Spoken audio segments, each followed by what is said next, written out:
શ્રી વલ્લભાધીશ કી જય, શ્રી ગુસાઈજી પરમ દયાલ કી જય, શ્યામ સુંદર શ્રી અમને મહારાણી કી જય, શ્રી હરિરાય મહાપ્રભુ કી જય, ગોકુલ નાથ કી જય. આપણે ષોડશ ગ્રંથનું રસપાન કરીએ છીએ, તેમાં સંન્યાસ નિર્ણય આવે છે. સંન્યાસ નિર્ણય ષોડશ ગ્રંથમાં 14મો ગ્રંથ છે. સંવત 1551માં મહાપ્રભુજીએ 16 વર્ષની વયે તેમની પ્રથમ ભારત યાત્રા દરમિયાન હિમાલયમાં આવેલા બદ્રિકાશ્રમ તીર્થમાં નરહરિ સંન્યાસી નામના પોતાના એક સેવક માટે આ ગ્રંથ લખ્યો હતો. સંન્યાસ નિર્ણય ગ્રંથ રચ્યો અને નરહરિ સંન્યાસીને તે ગ્રંથ શીખવ્યો. તેઓ દરરોજ આ ગ્રંથનું મનન અને ચિંતન કરતા. તેના ફળ સ્વરૂપે તેમના હૃદયમાં પુષ્ટિ ભક્તિ માર્ગ સ્થિર થયો. તેમણે ઠાકોરજીની સાક્ષાત અલૌકિક લીલાઓનો અનુભવ થવા લાગ્યો.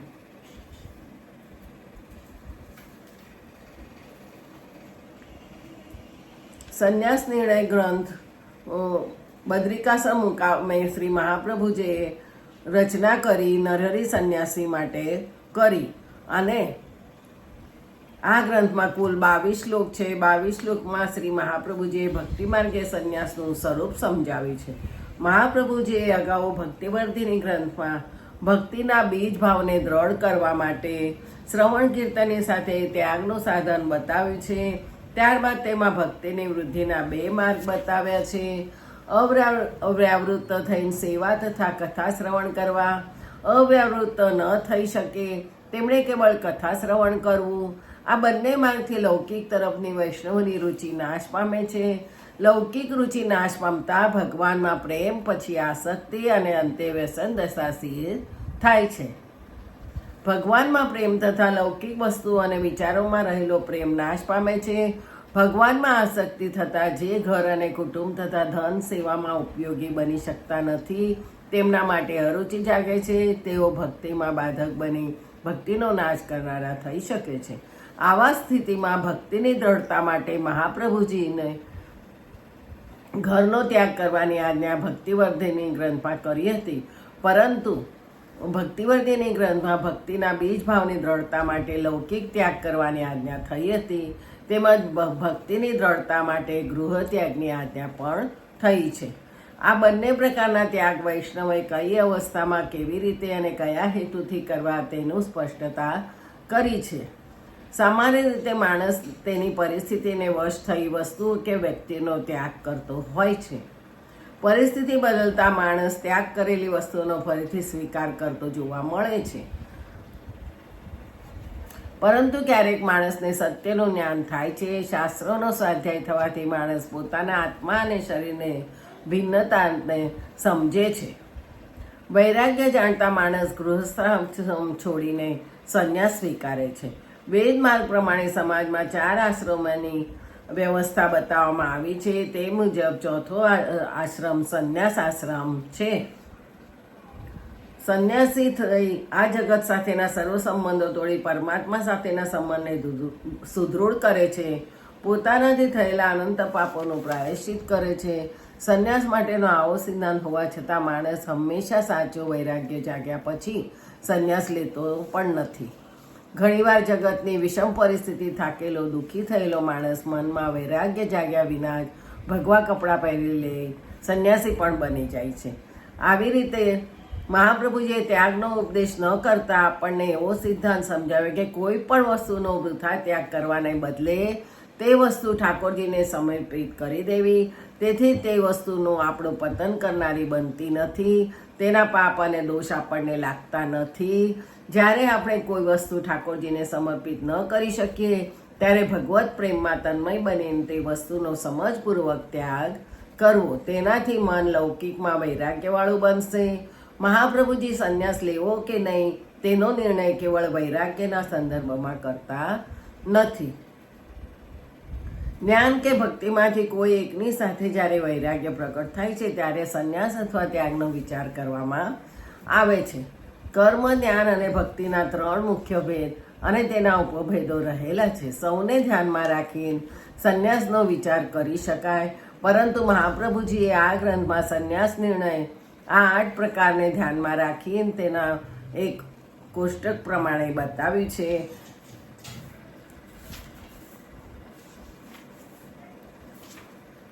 આમાં 20 શ્લોક છે અને 20 શ્લોકનું વર્ણન કરવામાં આવ્યું છે.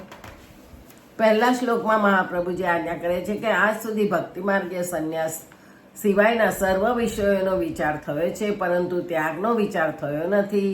તેને લીધે ભક્તને પશ્ચાતાપ થાય છે કે ભક્તિ માર્ગમાં આવી મારી અહંતા મમતાનો હજી ત્યાગ કર્યો નથી. મને લૌકિક તરફ ખેંચી જનારા સજનો અને સંપત્તિનો પણ મેં ત્યાગ કર્યો નથી, તો મારું શું થશે? મેં મોટો અપરાધ કર્યો છે. આવો પશ્ચાતાપ ભક્તિ માર્ગમાં ત્યાગના વિચારનો આરંભ કરે છે. હવે આપણે સંન્યાસ નિર્ણય ગ્રંથના પહેલા શ્લોકમાં વિચારીએ તો પશ્ચાતાપ નિવૃત્ત્યર્થ પરિત્યોગા વિચાર્યતે કર્મ માર્ગેન કર્તવ્ય સુતરાંગ કલિકાલતઃ. પશ્ચાતાપની નિવૃત્તિ માટે પરિત્યાગ વિચારાય છે. આપણે પ્રભુથી વિખૂટા પડ્યા પછી પ્રવાહી જીવોના દુસ્સંગથી પ્રભુ સિવાય અન્ય વિષયમાં લુબ્ધ થઈ ગયા. સ્વરૂપનું ભાન ભૂલી જવાથી દેહાધ્યાસ, ઇન્દ્રિયાધ્યાસ, પ્રાણાધ્યાસ, અંતઃકરણ ધ્યાસ લીધે કર્તવ્યનું કશું ભાન રહ્યું નહીં. આ અવસ્થામાં મહાપ્રભુજીએ કૃપા કરી સ્વરૂપનું ભાન કરાવ્યું. છતાં પણ ઘણા અધ્યાસના લીધે તથા દુસ્સંગના લીધે અંતઃકરણ પૂરેપૂરું પ્રભુ વિષયક ન થવાથી જિંદગી એળે જવા સંબંધી પશ્ચાતાપ મનમાં રહ્યા કરે. તે પશ્ચાતાપની શાંતિ માટે દુસ્સંગનો ત્યાગ થવા માટે પરિત્યાગનો વિચાર કરાય છે. વિચાર કર્યા વગરનો પરિત્યાગ ફળરૂપ ન થતાં ઉલટો પાખંડરૂપ થાય છે. માટે કેવી રીતનો પરિત્યાગ દુસ્સંગના ત્યાગરૂપ થઈ અંતઃકરણ પ્રભુ વિષયક થવામાં કારણરૂપ થશે તેનો સારી રીતે વિચાર કરવાની જરૂર છે.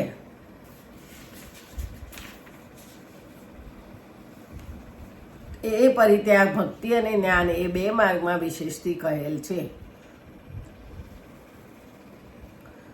અત આદો ભક્તિ માર્ગે કર્તવ્યાદ વિચારણા. કર્મ, જ્ઞાન અને ભક્તિ એ કલ્યાણકારી 3 માર્ગ છે. તેમાં કર્મ માર્ગમાં ત્યાગ ન કરવો. કર્મ માર્ગમાં જીવતા સુધી અગ્નિહોમાદિ કરવાનો વિધિ છે. માટે સંન્યાસ ગ્રહણ કરવાનો સમય જ આવતો નથી. જેથી ચારેય યુગમાં કર્મ માર્ગમાં સંન્યાસ કરવા યોગ્ય નથી. તેમાં આ કલિકાળમાં તો વિશેષ કરી કર્મ માર્ગમાં સંન્યાસ ગ્રહણની શાસ્ત્રોએ જ ના પાડી છે. જ્ઞાન માર્ગ અને ભક્તિ માર્ગમાં સંન્યાસ કરવા યોગ્ય છે તે સંબંધી હવેના શ્લોકમાં વિચાર કરેલો છે. આપણે ભક્તિ માર્ગમાં છીએ, જેથી પ્રથમ ભક્તિ માર્ગમાં કર્તવ્યપણાનો પહેલો વિચાર કરેલો છે. શ્રવણાદિ પ્રસિદ્ધર્થ કર્તવ્યશ ચેતસ નેચતે સહાય સંગ સાધ્યત્વાત સાધનાના ચ રક્ષણાત. આ ત્રીજો શ્લોક. જો શ્રવણાદિની પ્રવૃત્તિને અર્થે પરિત્યાગ કરવો એમ હોય તો તે પક્ષ યોગ્ય નથી. કારણ શ્રવણાદિની સિદ્ધિ સહાય અને સંગથી છે અને ત્યાગમાં તો ત્યાગના સાધન રાખવા જોઈએ, જેથી શ્રવણાદિકના સાધન થઈ શકે નહીં. વળી સંન્યાસીને પોતે અમે ઉચ્ચાશ્રમમાં લી છીએ એવો અભિમાનથી અને સંન્યાસીઓને પાળવાના નિયમથી તે ધર્મો વડે શ્રવણાદિના વિરોધથી ત્યાગ યોગ્ય નથી. શ્રવણાદિમાં બીજાની જરૂર છે, પણ સંન્યાસીને તો સંગ તજવા યોગ્ય છે. માટે શ્રવણ વગેરેના ધર્મો અને સંન્યાસીના ધર્મોને વિરોધ પણ હોવાથી શ્રવણાદિ માટે સંન્યાસ ગ્રહણ કરી શકાય નહીં. વળી સંન્યાસ આશ્રમ એ 4 આશ્રમમાં મોટો ગણાય છે. માટે તે આશ્રમનું ચિહ્ન ધારણ કરવાથી પોતે બીજા કરતાં શ્રેષ્ઠ છીએ એમ અભિમાન રહે છે. તે અભિમાનથી પણ બીજાના પાસેથી શ્રવણ કરવામાં પોતાને શરમ આવે છે. વળી સંન્યાસીઓનું કર્તવ્ય કરવામાં પણ શ્રવણાદિને વિરોધ આવે છે. માટે કોઈ રીતે શ્રવણાદિ માટે તો સંન્યાસ થઈ શકે જ નહીં. આગળનું આવતીકાલે. જય શ્રી ગોખલેશ.